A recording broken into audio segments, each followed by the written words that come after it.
আপনাকে বলা হলো এই গাণিতিক লাইনটি আপনাকে 50 সেকেন্ডের মধ্যে লিখতে হবে। তো এটার জন্য আপনি যেটা করলেন, প্রথমে ইনসার্টে গেলেন, ইনসার্টে যাওয়ার পরে এখানে ইকুয়েশনে গেলেন, ইকুয়েশনে যাওয়ার পরে ফ্র্যাকশনে গেলেন, ফ্র্যাকশন নিলেন, তারপরে হচ্ছে যে এখানে 5 দিলেন, হ্যাঁ 5 দেওয়ার পরে এখানে 2 দিলেন, এভাবে করতেছেন। তো এভাবে যদি করতে যান 50 সেকেন্ড তো দূরের কথা, আপনি 2 মিনিটে এটি পুরো লাইনটা লিখতে পারবেন না। হ্যাঁ, তো এটার জন্য আপনারা যেটা করবেন, ঠিক আছে, তো ভিডিওটি ভালো লাগলে অবশ্যই সাবস্ক্রাইব করবেন। আমি আসলে এটা 20 সেকেন্ডে দেখিয়ে দেবো এটা কিভাবে করা যায়, ঠিক আছে? 20 সেকেন্ড সময় লাগবে আপনাদের।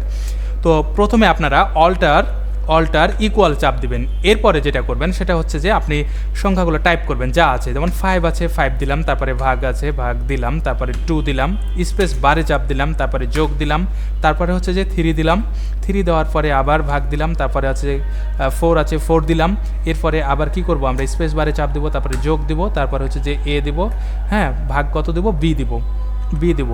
এরপরে আমরা স্পেস বারে চাপ দিব, এবার ইকুয়াল দিব, ইকুয়াল দেওয়ার পরে 5a, তারপরে আমরা আবার হচ্ছে যে ভাগ, তারপরে কত আছে 3 দিলাম, যোগ হচ্ছে কত 4ab, অর্থাৎ 4ab ভাগ হচ্ছে যে ab, যেভাবে টাইপ করি আমরা ab, ঠিক আছে? এই আমাদের হয়ে গেছে, ঠিক আছে? তো ভিডিওটি ভালো লাগলে অবশ্যই সাবস্ক্রাইব করবেন।